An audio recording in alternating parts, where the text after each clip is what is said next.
Good morning friends. Abhyudaya academy के online platform में आपका हार्दिक स्वागत एवं अभिनंदन है। मैं आशुतोष आपके समक्ष उपस्थित हूं। जूनियर हाई स्कूल प्रधानाध्यापक एवं सहायक अध्यापक भर्ती परीक्षा का प्रैक्टिस सेट 1 जो कि सामान्य ज्ञान है। इसके पहले मैंने आपको बताया था कि मैं हिंदी पूरा आपका पढ़ाऊँगा जो कि जूनियर सुपर टेट के लिए है, और आपका हिंदी का जो दूसरा पार्ट है वो सामान्य ज्ञान है। आपको पता है 50 क्वेश्चन आएंगे सामान्य ज्ञान के, 100 क्वेश्चन आएंगे हिंदी के। तो हिंदी आपको पढ़ाऊंगा। 50 क्वेश्चन जो ये सामान्य ज्ञान होगा ये सबके लिए कॉमन होगा, वो चाहे सोशल स्टडी से हो, चाहे वो आपका मैथ से हो, चाहे वो साइंस से हो, तो वो सबके लिए है। तो आप लोग इसको सभी लोग देखें, जिनका भी कॉमन जो है जूनियर सुपर टेट देने जा रहे हैं सब लोग के लिए बहुत कंपलसरी है। मैं जो है आज से स्टार्ट कर रहा हूँ, और लेटेस्ट जो है ये 2021 का है और घटना चक्र का है। उसी बुक से मैं प्रैक्टिस सेट स्टार्ट करने जा रहा हूँ कि आपको क्वेश्चन में जो है कोई गलती ना दिखे। इसी वजह से ऑथेंटिक बुक से स्टार्ट कर रहा हूँ जो कि घटना चक्र है। चलिए हम लोग स्टार्ट करते हैं। सबसे पहला क्वेश्चन है आपका, देखिए स्क्रीन पर। फलों के मीठे स्वाद का कारण है। तो फलों के मीठे स्वाद का कारण क्या है? कमेंट के माध्यम से बताएं आप लोग। माल्टोज है या राइबोज है या लैक्टोज है या फ्रैक्टोज है? तो कमेंट के माध्यम से बताएं क्या होगा। तो आपको पता है इसमें ऑप्शन डी करेक्ट हो जाएगा, फ्रैक्टोज। जो फ्रैक्टोज को फल शर्करा भी कहते हैं, आप लोग को पता होगा अच्छे से। इस प्रकार शर्करा मुख्यतः फलों में ही पाई जाती है। इस प्रकार की जो शर्करा होती है वो किस में पाई जाती है? फ्रैक्टोज नामक, वो सिर्फ फलों में पाई जाती है। फ्रैक्टोज एक मोनोसैकेराइड फल है, मोनोसैकेराइड है। क्या है ये? फ्रैक्टोज एक क्या है? मोनोसैकेराइड। आपको अच्छे से याद हो गया होगा। आयोडीन की कमी से होता है, तो आपको पता है रंधौधी होता है कि कर्क रोग होता है कि घेंगा होता है कि असित सुस्थिरता होता है? बताइए कौन सा होता है, कमेंट के माध्यम से बताइए। ऑप्शन कौन सा करेक्ट हो जाएगा सेकंड का? तो सेकंड का ऑप्शन सी करेक्ट हो जाएगा कि थायराइड हार्मोन के उत्पादन के लिए आयोडीन नामक तत्व आवश्यक होता है। शरीर में आयोडीन की कमी से थायराइड ग्रंथ में वृद्धि हो जाती है। आयोडीन की कमी से घेंगा रोग हो जाता है। इसी वजह से क्या हो जाता है? क्योंकि थायराइड में जो ग्रंथि होती है उसमें आयोडीन की कमी से थायराइड ग्रंथि होती है वो बढ़ जाती है। इसी वजह से वो घेंगा का रूप ले लेती है, जिसका नाम घेंगा रोग है। अब हम क्वेश्चन नंबर 3 पे आते हैं। निम्नलिखित में से कौन सा कार्बनिक अम्ल अंगूर, इमली तथा केला में प्रचुर मात्रा में विद्यमान रहता है? तो आप लोग बताइए कमेंट के माध्यम से। एसिटिक अम्ल है कि सिट्रिक अम्ल है कि लैक्टिक अम्ल है कि टार्टेरिक अम्ल है? तो आप लोग बताएं जल्दी से कमेंट करके कौन सा ऑप्शन सही होगा। तो ऑप्शन यहाँ पे डी सही हो जाएगा, टार्टेरिक अम्ल। तो जो अंगूर होता है, इमली होता है तथा केला होता है, इसमें टार्टेरिक अम्ल जो है विद्यमान होता है। यह अम्लता नियामक और खाद्य पदार्थों में एंटीऑक्सीडेंट के रूप में उपयोग किया जाता है। ठीक है, किसमें उपयोग किया जाता है? या एंटीऑक्सीडेंट के रूप में उपयोग किया जाता है। Next question number 4। निम्नलिखित में से कौन सा आनुवांशिक रोग नहीं है? तो आप बताएं कमेंट के माध्यम से कौन सा आनुवांशिक रोग नहीं है। रतौंधी नहीं है कि रंजकहीनता नहीं है कि हीमोफीलिया नहीं है कि वर्णांता? तो बताइए कौन सा नहीं है। तो ऑप्शन ए करेक्ट हो जाएगा यहाँ पे, रतौंधी। विटामिन ए की कमी से होता है। किसकी कमी से होता है? विटामिन ए की कमी से होता है। तो यह एक आनुवांशिक रोग नहीं है। जबकि जो रंजकहीनता होता है यह एक आनुवांशिक रोग है। इसमें क्या होता है? त्वचा, बालों तथा आँखों में मेलनिन नामक जो रंजक आंशिक या पूर्ण रूप से अनुपस्थित होता है। जो पिगमेंट होता है कौन सा? मेलनिन नामक, वो क्या अनुपस्थित रहता है इस वाले रोग में। और आपका हीमोफीलिया में क्या होता है? यह एक जो है आनुवांशिक लिंग संलग्न रोग होता है। ठीक है, इसको हिंदी में क्या बोलते हैं? अधिरक्त स्राव बोलते हैं। इसको हिंदी में अधिरक्त स्राव बोलते हैं। ठीक है, अधिरक्त स्राव। और 4th ऑप्शन है वर्णांता, जिसको इंग्लिश में क्या बोलते हैं? Colour blindness. आपको अच्छे से पता होगा, यह भी एक क्या है? यह भी एक वंशागत रोग है।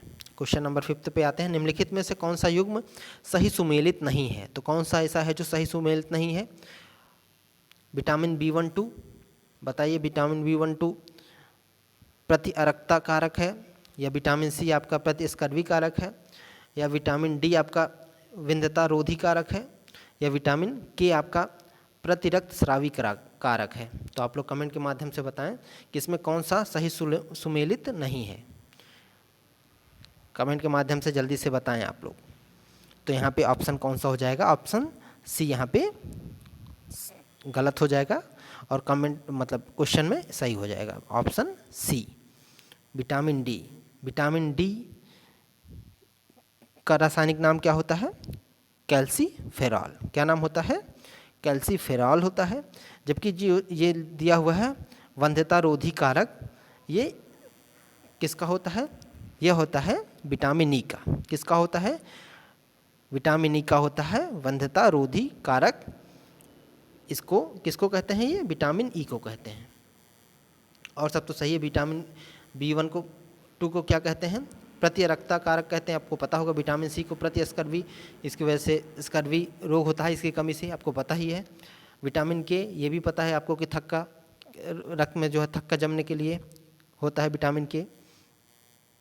चलिए क्वेश्चन नंबर 6 पे आते हैं। जैव विविधता के ह्रास का मुख्य कारण है। जैव विविधता के ह्रास का मुख्य कारण क्या है? आप लोग कमेंट के माध्यम से बताएं। आवासीय प्रदूषण है, या विदेशज प्रजातियों का समावेश है, या अत्यधिक दोहन है, या प्राकृतिक आवासीय विनाश है? तो बताइए जैव विविधता। पहले जैव विविधता से क्या समझते हैं ये आप लोग कमेंट के माध्यम से बताइए कि जैव विविधता से आप क्या समझते हैं।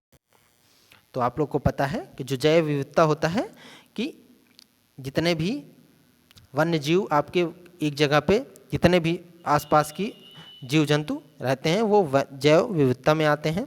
तो उसमें प्राकृतिक आवासीय विनाश उसी का मुख्य कारण है। किसका? जैव विविधता के ह्रास का मुख्य कारण क्या है? प्राकृतिक आवासीय विनाश। क्वेश्चन नंबर 7 पे आते हैं हम लोग। जिस रूप में पौधे नाइट्रोजन प्राप्त करते हैं वह है। तो आप लोग बताइए कि पौधे जो है नाइट्रोजन किस रूप में प्राप्त करते हैं? नाइट्रिक ऑक्साइड के रूप में, कि नाइट्रेट के रूप में, कि अमोनिया के रूप में, कि नाइट्राइट के रूप में? जल्दी से कमेंट करके बताइए कि ऑप्शन कौन सा सही हो जाएगा। तो ऑप्शन बी यहाँ पे करेक्ट हो जाएगा। क्या? नाइट्रेट। कौन सा? नाइट्रेट। ये कैसे होता है? देखिए वस्तुतः जो होता है नाइट्रेट नाइट्रोजन तथा ऑक्सीजन के संयोग से बनता है। किससे बनता है? नाइट्रोजन जो है वो नाइट्रोजन तथा ऑक्सीजन के संयोग से नाइट्रेट बनता है। क्योंकि वनस्पति वृद्धि के लिए जो पौधों को नाइट्रोजन की आवश्यकता होती है वे इसकी पूर्ति वायु अथवा जल में घुलनशील नाइट्रेट से करते हैं। किससे करते हैं? वायु और जल में घुलनशील नाइट्रेट से पूर्ण करते हैं। क्वेश्चन नंबर 8 पे आते हैं। लंदन में आयोजित निम्नलिखित गोलमेज सम्मेलनों में से किसमें महात्मा गांधी उपस्थित थे? तो आप लोग बताएं महात्मा गांधी जी किसमें उपस्थित थे? तो आपको कमेंट करके बताना है कि क्या सही होगा, प्रथम में कि द्वितीय में, तृतीय में, कि उपरोक्त में से किसी में नहीं। क्योंकि 3 ही गोलमेज सम्मेलन हुए हैं और तीनों में कौन शामिल हुए ये भी कमेंट के माध्यम से बताएं कि तीनों गोलमेज सम्मेलन में कौन शामिल हुए, ये भी कमेंट के माध्यम से बताएं। ये आपका होमवर्क है। तो यहाँ पे ऑप्शन बी करेक्ट हो जाएगा। द्वितीय गोलमेज सम्मेलन में सम्मिलित हुए 7 सितंबर 1931 को 1931 से लेकर 1 दिसंबर 1931 के मध्य द्वितीय गोलमेज सम्मेलन लंदन में संपन्न हुआ था। आपको पता है इस सम्मेलन में महात्मा गांधी जी ने कांग्रेस का प्रतिनिधित्व किया था। ठीक है, चलिए नेक्स्ट क्वेश्चन हम लोग आते हैं। Question number 9। अखिल भारतीय किसान सभा के संस्थापक अध्यक्ष थे तो कौन थे? आचार्य नरेंद्र देव जी थे, कि बी स्वामी सहजानंद सरस्वती जी थे, कि ऑप्शन सी A.G. रंगा जी थे, कि ऑप्शन डी जयप्रकाश नारायण जी? तो आप लोग कमेंट के माध्यम से बताएं कौन सा सही होगा। तो आपको पता है कि जो अखिल भारतीय किसान सभा की स्थापना हुई थी अप्रैल कब हुई थी? अप्रैल 1936 में। अप्रैल 1936 में हुई थी। और इसमें जो है कौन थे अध्यक्ष? स्वामी सहजानंद जी थे, सहजानंद सरस्वती जी इसके संस्थापक अध्यक्ष थे। ठीक है, आप लोग समझ में आ रहा है? कमेंट करके बताइए। क्वेश्चन नंबर 10 पे आते हैं हम लोग। निम्नलिखित में से किसे भारत में स्थानीय स्वायत्त शासन का जनक माना जाता है? तो आप लोग को अच्छे से याद होगा किसे स्थानीय स्वायत्त शासन माना जाता है? तो ऑप्शन ए लॉर्ड डलहौजी होंगे, कि ऑप्शन बी लॉर्ड कैनिंग होंगे, कि ऑप्शन सी लॉर्ड कर्जन होंगे, कि ऑप्शन डी लॉर्ड रिपन होंगे? तो कमेंट के माध्यम से बताएं कि कौन होंगे। तो यहाँ पे ऑप्शन डी करेक्ट हो जाएगा, लॉर्ड रिपन। इनको स्थानीय स्वायत्त शासन का क्या माना जाता है? जनक माना जाता है। 1882 में इन्होंने क्या किया था? इसको प्रारंभ किया था। किसको?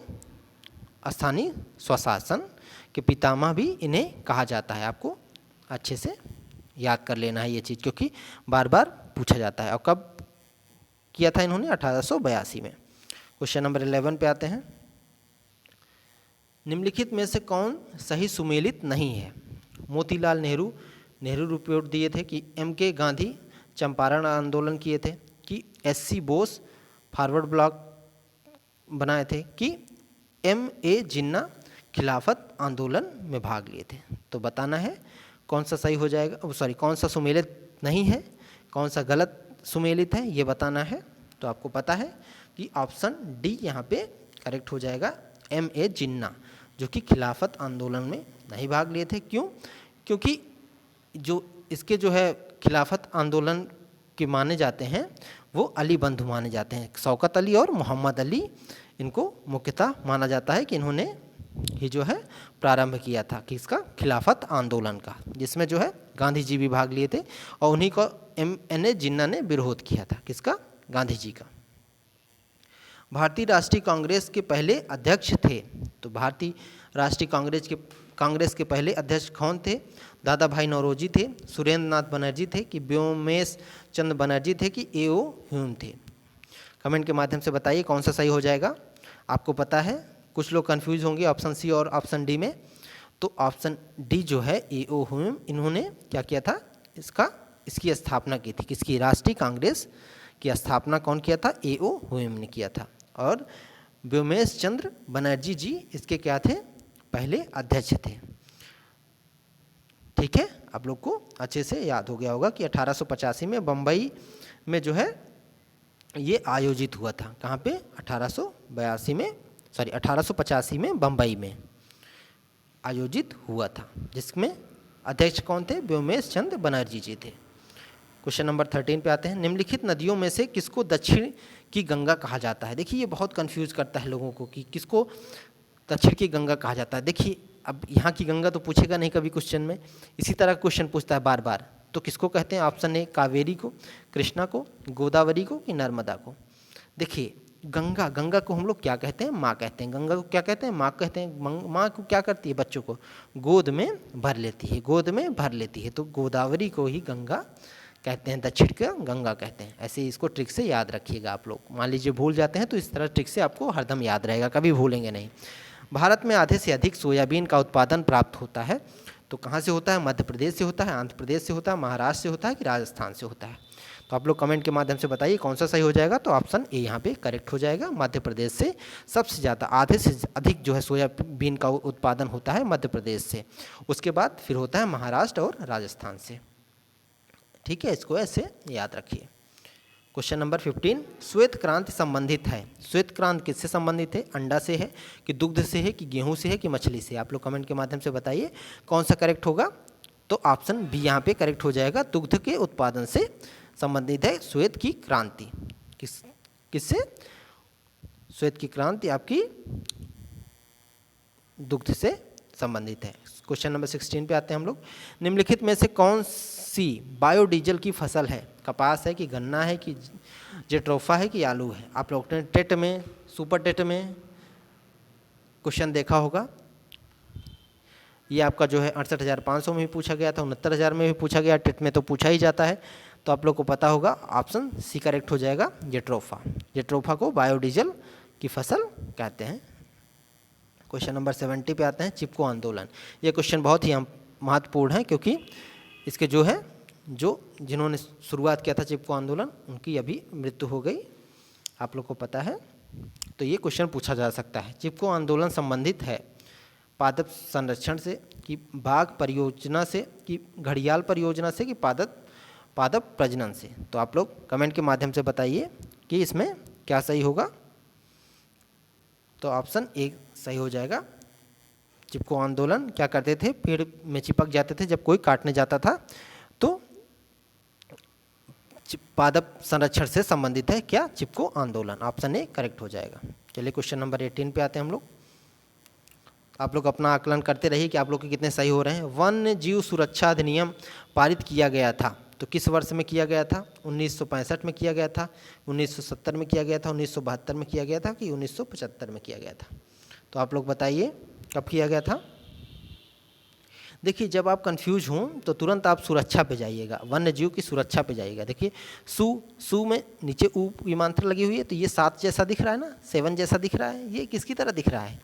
ये 7 जैसा दिख रहा है। और सा से भी 7 याद रख लेना। और उसके बाद रा, यहाँ से देखिए सा से 7 याद रखना है, रा से मतलब 2, तो 72 हो गया। क्या हो गया? 72। तो सुरक्षा से आप लोग 72 याद रखेंगे, 1972, क्योंकि ये बार बार क्वेश्चन पूछा जाता है। अंतर्राष्ट्रीय ओजोन दिवस मनाया जाता है, तो ओजोन दिवस कब मनाया जाता है? कमेंट के माध्यम से बताइए। 16 सितंबर को कि 7 दिसंबर को कि 30 मार्च को या 22 अप्रैल को?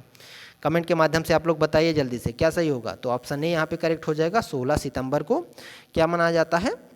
ओजोन दिवस मनाया जाता है। ओके। और कब स्टार्ट किया गया इसको? 1994 में। कब? 1994 में घोषित किया गया कि ओजोन दिवस जो है 16 सितंबर को मनाया जाएगा।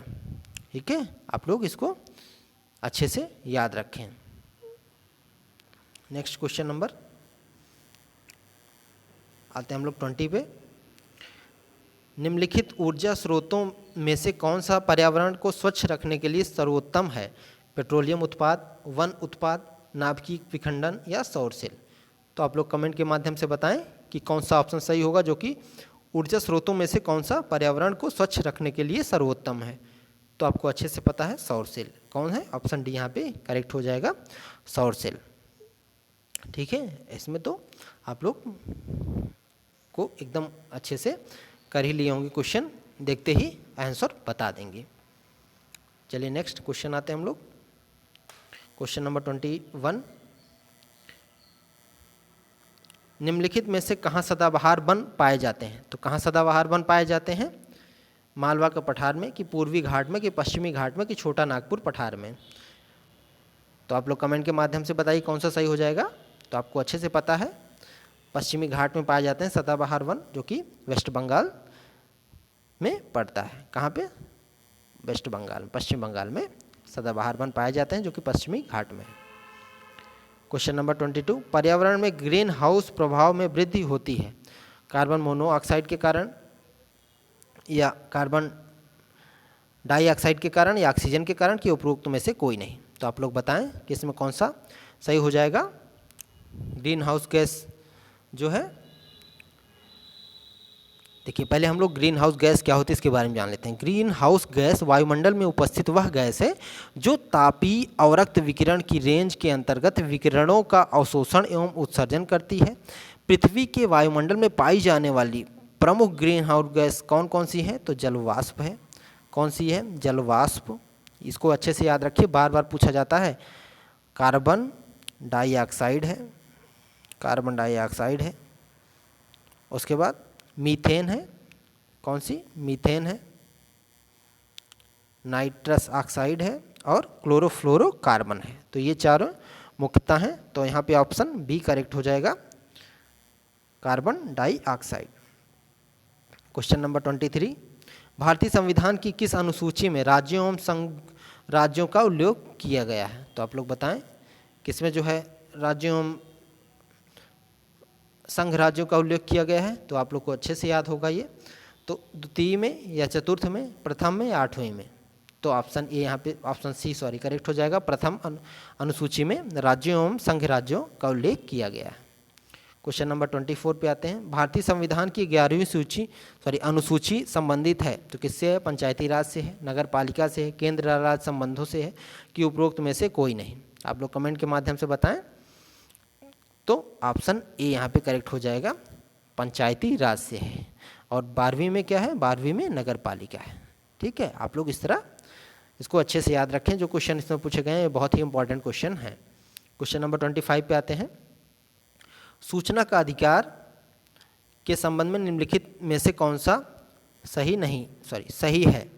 तो कौन सा सही है? यह एक राजनीतिक अधिकार है, यह एक नैतिक अधिकार है, यह एक विधिक अधिकार है, यह एक सामाजिक अधिकार है। तो ऑप्शन ए यहाँ पे करेक्ट हो जाएगा, ऑप्शन बी करेक्ट हो जाएगा, यह एक नैतिक अधिकार है। क्या है? यह एक नैतिक अधिकार है। तो आप लोग इसको अच्छे से याद रखेंगे कि यह एक नैतिक अधिकार है। क्वेश्चन नंबर 26 पे आते हैं हम लोग। भारतीय संविधान के अनुच्छेद 40 राज्य को सार्थक कदमों हेतु परामर्श देता है। समान सिविल संहिता के संबंध में, ग्राम पंचायतों के संगठन के संबंध में, नगर पालिकाओं के गठन के संबंध में, कर्मकारों के लिए निर्वाह योग्य मजदूरी के संबंध में। तो आप लोग बताएं क्या सही होगा? तो ऑप्शन यहाँ पे बी करेक्ट हो जाएगा, ये ग्राम पंचायतों के संगठन के संबंध में है। तो इसको जो है गांधी जी ने क्या माना है? गांधी जी ने आत्मा माना है संविधान का। ठीक है, इसको याद रखिएगा अच्छे से, बार बार क्वेश्चन पूछ लेता है इससे रिलेटेड। चलिए क्वेश्चन नंबर 27 पे आते हैं हम लोग। निम्नलिखित में कौन भारत में संघ राज्य संबंध में संबंधित नहीं है? सरकारिता आयोग, राजमन्नार समिति, इंद्रजीत गुप्ता समिति या पुंछी आयोग। इसमें बताइए कि संघ राज्य संबंध से संबंधित नहीं है। कौन सा ऐसा आयोग है जो संघ राज्य संबंध से भिन्न है? तो आप लोग कमेंट के माध्यम से बताइए कौन सा होगा। तो आप लोग को पता है कि ऑप्शन सी यहाँ पे करेक्ट हो जाएगा, इंद्रजीत गुप्ता समिति। इसका जो गठन हुआ था वो 1998 में हुआ था। कब हुआ था? 1998 में हुआ था। वो भी किस लिए हुआ था? चुनाव सुधार एवं जनप्रतिनिधि कानून के लिए हुआ था। किसके लिए हुआ था? आपको याद हो गया होगा, 1998 में हुआ था। और किसके लिए? चुनाव के में सुधार करने के लिए एवं जो जनप्रतिनिधि कानून है उसके लिए ये लागू हुआ था। अब यहाँ आगे हम लोग क्वेश्चन नंबर 28 देखते हैं क्या है। योजना आयोग का अंत किस प्रधानमंत्री ने किया? तो आपको पता है कि योजना आयोग का अंत किसने किया? नरेंद्र मोदी जी ने किया, कि मोरारजी देसाई ने किया, कि अटल बिहारी ने किया, कि आई.के. गुजराल ने किया। तो आपको पता है ऑप्शन ए करेक्ट हो जाएगा, नरेंद्र मोदी जी ने किया 2015 में। ओके, अब उसकी जगह क्या आ गया? नीति आयोग आ गया। असंगठित श्रमिक सामाजिक सुरक्षा अधिनियम पारित हुआ था। तो कब पारित हुआ था? आप लोग कमेंट के माध्यम से बताएं कि यह कब पारित हुआ था। तो यह पारित हुआ था 2008 में। कब हुआ था? 2008 में हुआ था। और इसको 30 दिसंबर 2008 को जो है राष्ट्रपति ने स्वीकृति प्रदान की थी। 30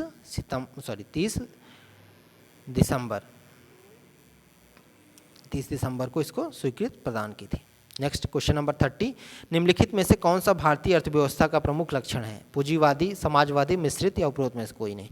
तो आपको पता है कि 99% जो है इस समय मिश्रित अर्थव्यवस्था चल रही। कैसी अर्थव्यवस्था चल रही है? मिश्रित। जनगणना 2011 के अनुसार निम्नलिखित राज्यों में से किस राज्य में पुरुष और महिला साक्षरता दर में अधिकतम अंतर है? तो इस कमेंट में ऑप्शन में कौन सा? केरल है, कि उत्तर प्रदेश है, कि मिजोरम है, कि गुजरात? कौन सा है? तो आपको पता है उत्तर प्रदेश। कितना था?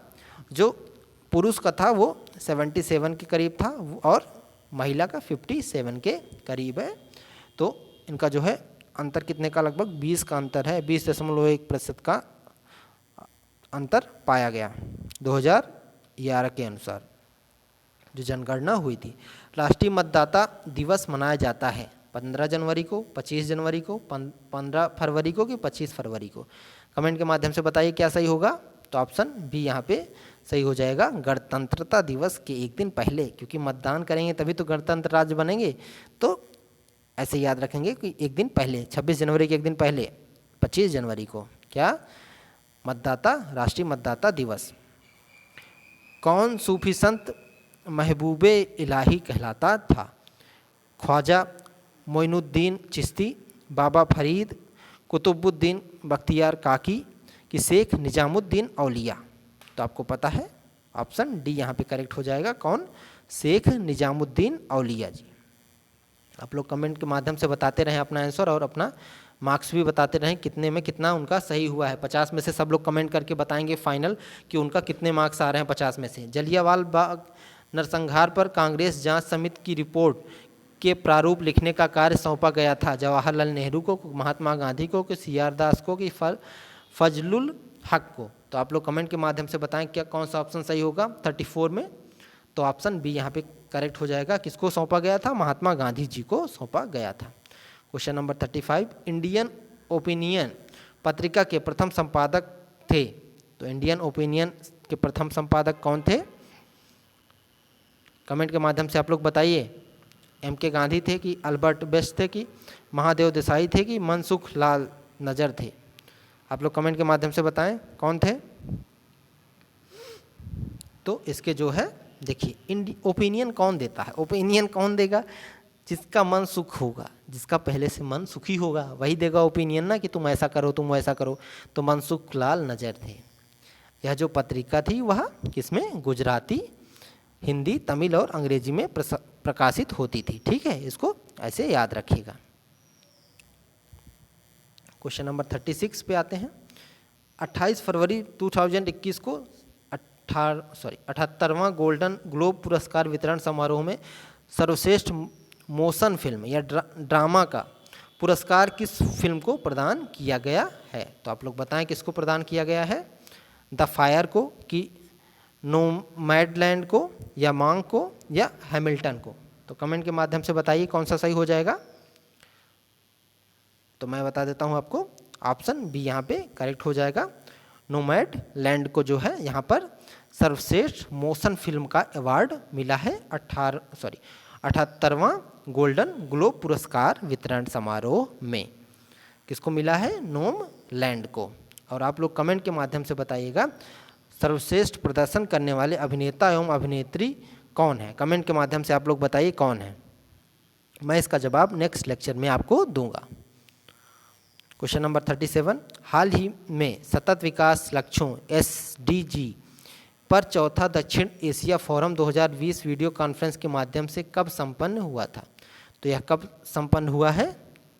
ऑप्शन ए 2-3 दिसंबर 2020 की, 27-28 नवंबर 2020 की, 29-30 नवंबर 2020 की, 25-26 नवंबर 2020। बताइए कौन सा सही होगा। तो ऑप्शन यहाँ पे ए करेक्ट हो जाएगा, 2-3 दिसंबर 2020। कौन सा? 2-3 दिसंबर 2020 को दक्षिण एशिया फोरम का वीडियो कॉन्फ्रेंस के माध्यम से संपन्न हुआ था। जिसका मुख्य थीम क्या था, मुख्य विषय क्या था? आप लोग कमेंट के माध्यम से बताइए कि मुख्य विषय क्या था।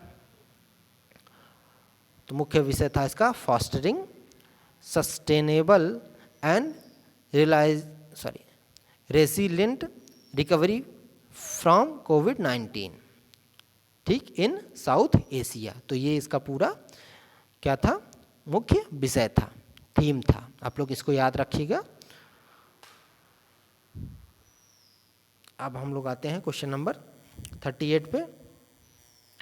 15 दिसंबर 2020 को संयुक्त राष्ट्र विकास कार्यक्रम UNDP द्वारा जारी मानव विकास सूचकांक 2020 में भारत कौन सा स्थान प्राप्त किया है? 129वां कि 141वां कि 131वां कि 126वां?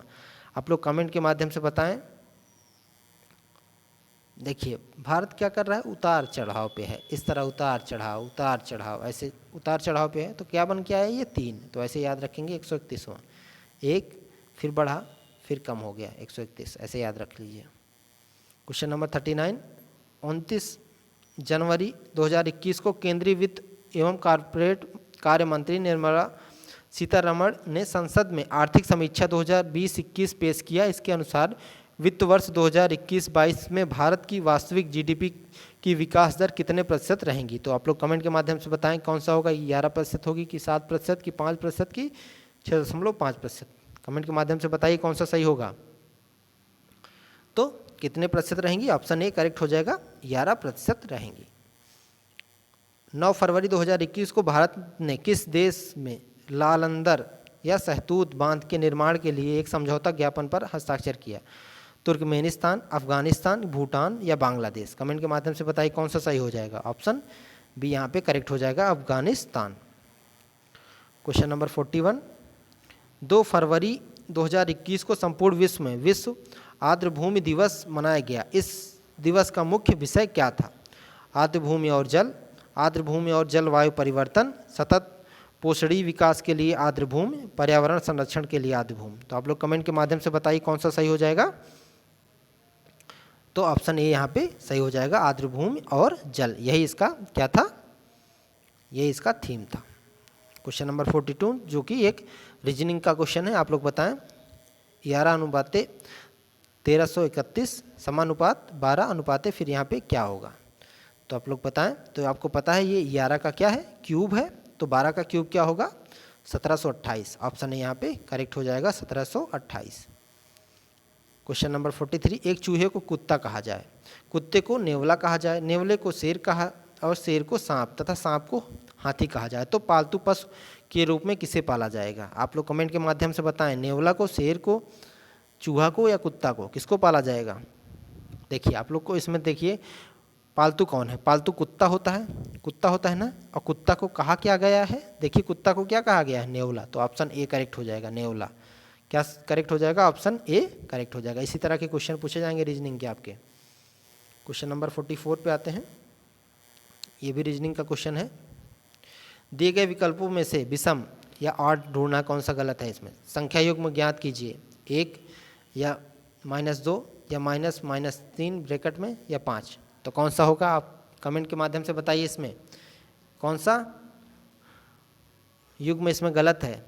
तो आपको पता है 1 पॉजिटिव है, -3 ये भी पॉजिटिव हो जाएगा, ये पॉजिटिव है, और -2 ये ऋणात्मक संख्या है, तो ऑप्शन बी डिफरेंट है सबसे, यही करेक्ट हो जाएगा। चलिए नेक्स्ट, यदि हाउस को FQSUC लिखा जाता है तो चेयर को कैसे लिखेंगे। तो आप लोग कमेंट के माध्यम से बताएं, ये रीजनिंग का क्वेश्चन है, इसे कैसे सॉल्व करेंगे।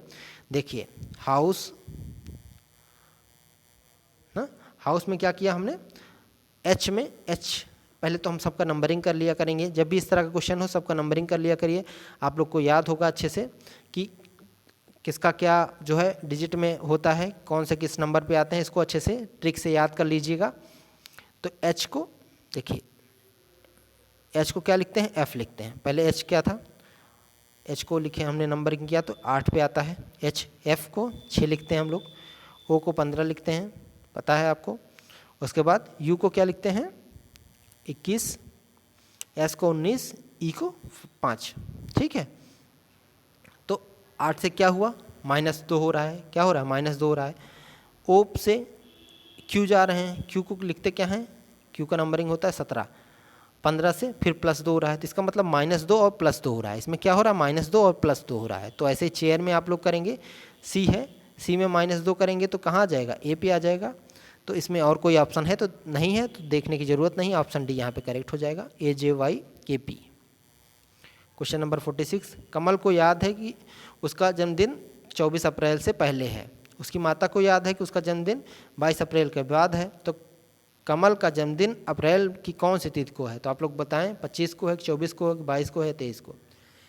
22 और 24 के बीच में क्या आता है, 23 आता है ना, तो ऑप्शन डी करेक्ट हो जाएगा, 23 को उसका बर्थडे है। क्वेश्चन नंबर 47, यदि गत परसों बृहस्पतिवार था तो रविवार कब होगा। तो बताइए कब होगा, आगामी परसों को होगा कि आज होगा कि आगामी कल होगा कि आज से 2 दिन बाद होगा। कमेंट के माध्यम से बताइए क्या सही होगा, रीजनिंग का क्वेश्चन है ये। देखिए गत परसों का मतलब है कि आज से 2 दिन पहले ना, आज से मतलब 1 दिन पहले, परसों का मतलब ये है। तो आज कौन सा दिन है, देखिए इसी में 2 दिन ऐड कर दीजिए तो क्या आ जाएगा, बृहस्पति, शुक्र और शनि। तो कौन सा, आज कौन सा दिन हो गया, इसका मतलब आज है शनिवार। आज कौन सा दिन है, शनिवार हो गया। प्रेजेंट डे कौन सा है, शनिवार है। उसके 2 दिन पहले क्या था, बृहस्पतिवार था, ठीक है। परसों मतलब क्या था, आज से परसों क्या था, बृहस्पतिवार था। गत मतलब जो बीत चुका है, ओके। तो आज से उसने पूछा रविवार कब होगा, तो आज अगर शनिवार है तो कल के दिन आगामी कल को क्या होगा, ऑप्शन सी करेक्ट हो जाएगा, आगामी कल को रविवार होगा। क्वेश्चन नंबर 48, ये रीजनिंग का ही क्वेश्चन है, आप लोग देखिए, कमेंट के माध्यम से बताइए आप लोग।